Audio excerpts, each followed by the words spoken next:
यहाँ पर प्रत्येक का ध्यान रखना चाहिए। ये नहीं कि कोई अगर मुस्लिम है महिला वो नकाब खोल के चले तब उसमें आपको सुख है, कोई हिंदू महिला है वो जो है घूंघट में चले जो है तो उसमें सुख है, ऐसा नहीं है। प्रत्येक का अपनी अपनी जगह सांस्कृतिक धरोहर है और वो अपनी संस्कृति के अनुसार अपने अनुसार वो पर्दा प्रथा को लेकर के वो चल रहा है। ये पर्दा प्रथा वो पर्दा प्रथा नहीं है जिसमें महिलाओं का उत्पीड़न हुआ करता था। ये सम्मान का पर्दा है जिसमें महिलाएं हिजाब पहनती हैं। और इधर एक छोटा सा परिचय आप दीजिए। जी सर, परिचय दे दीजिए। मेरा नाम उमाकांत पांडे, मैं बहुजन समाज पार्टी का एक अदना सा कार्यकर्ता हूँ। पूर्व जिला पंचायत सदस्य का मैं चुनाव लड़ा हूँ। इस समय बहन कुमारी मायावती के सानिध्य में और निश्चित ही अजय यादव भैया के कंधे से कंधा मिलाकर इन्हें आगे बढ़ाने के लिए मैं इनके सहयोग में लगा हूँ। निश्चित ही परचम लग रहा है। सबसे पहले तो मैं आप सभी पत्रकार बंधुओं को सादर धन्यवाद देता हूँ जो आप हमारे इस बहुजन समाज पार्टी के इस चुनाव में अपना सहयोग दे करके इसे आगे बढ़ाने का आपने काम किया है। अभी आपने कहा कि हमारी पार्टी क्या करेगी जी इस चुनाव में। सबसे पहले तो आप ये जान लीजिए, जो भारतीय जनता पार्टी आज कहती है सबका साथ सबका विकास, उसने नकल किया। बहन जी ने सबसे पहले नारा लगाया सर्वजन हिताय सर्वजन सुखाय। उन्होंने सनातन धर्म पे आकर के संस्कृत की भाषा में उन्होंने इस बात को कहा कि सबका साथ सबका विकास। उसकी नकल भारतीय जनता पार्टी ने कर लिया। अब इसके बाद आप आ जाइए कि हिंदूवादी विचारधारा से बहुजन समाज पार्टी ज्यादा अच्छी है या भारतीय जनता पार्टी अच्छी है, या साइकिल की सवारी करने वाले माननीय अखिलेश यादव जी अच्छे हैं।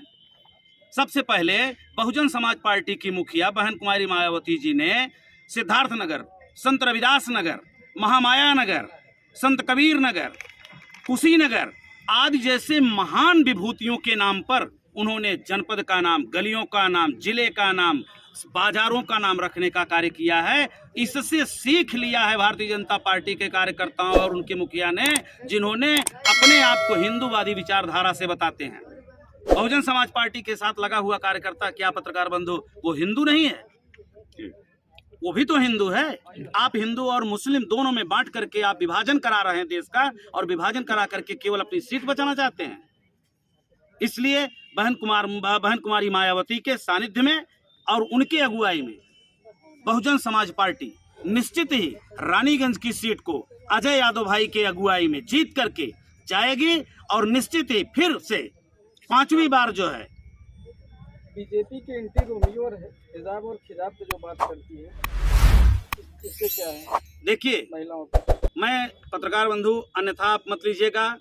निश्चित ही भारत भारतीय संविधान से चलता है, लेकिन हमारा भारत सनातन धर्म से भी चलता है और हमारा भारत जो है वो सभी सर्वधर्म समभाव के आधार पर चलता है। यहाँ पर प्रत्येक का ध्यान रखना चाहिए। ये नहीं कि कोई अगर मुस्लिम है महिला वो नकाब खोल के चले तब उसमें आपको सुख है, कोई हिंदू महिला है वो जो है घूंघट में चले जो है तो उसमें सुख है, ऐसा नहीं है।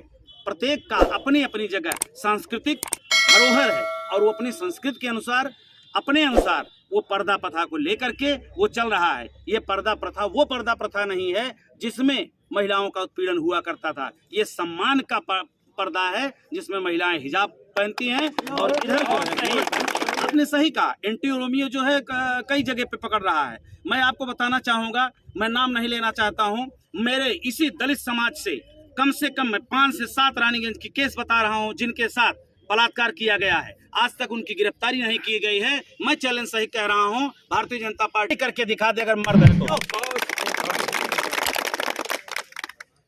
रानीगंज विधानसभा में डोर टू डोर आप लोग जो है चुनाव प्रचार प्रसार कर रहे हैं।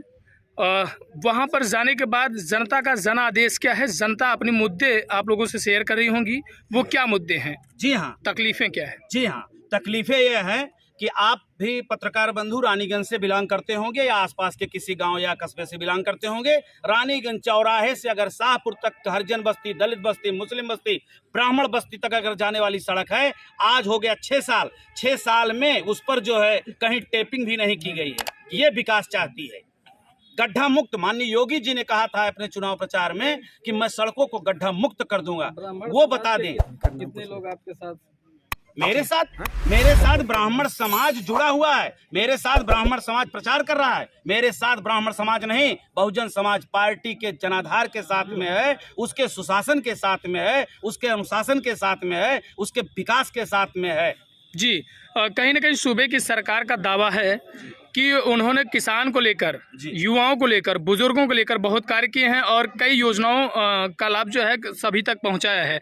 आपको क्या लगता है मैं इस एक छोटी सी बात पत्रकार बंधु कहना चाहूंगा, 1 मिनट का समय चाहिए आपसे मुझे। जी, 50 किलो की बोरी यूरिया मिलती थी हम लोगों को और तब किसान सम्मान नहीं मिलता था, और आज जो है हमको 45 किलो यूरिया की बोरी मिलती है और हमको पर 2000 रुपए हमको क्या मिलता है, किसान सम्मान के नाम पर मिलता है। मेरा ही पैसा, मेरा ही धन, मुझे ही काट करके मुझे ही सम्मान बढ़ाने की नीयत से आप दे रहे हो।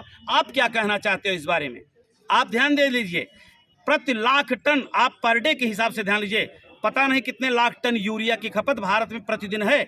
अगर 1 टन यूरिया के पीछे अगर 0.1 पैसा अगर लिया जा रहा है भारतीय जनता पार्टी द्वारा, तो आप सोचिए कितने 100 करोड़ रुपए प्रतिदिन किसानों के छाती पर चढ़ करके ये भारतीय जनता पार्टी वसूल रही है, और उसको हमको कह रहे, गुमराह कर रहे गरीब किसानों को, मजलूमों को, कि वो जो है किसान सम्मान दे रही है।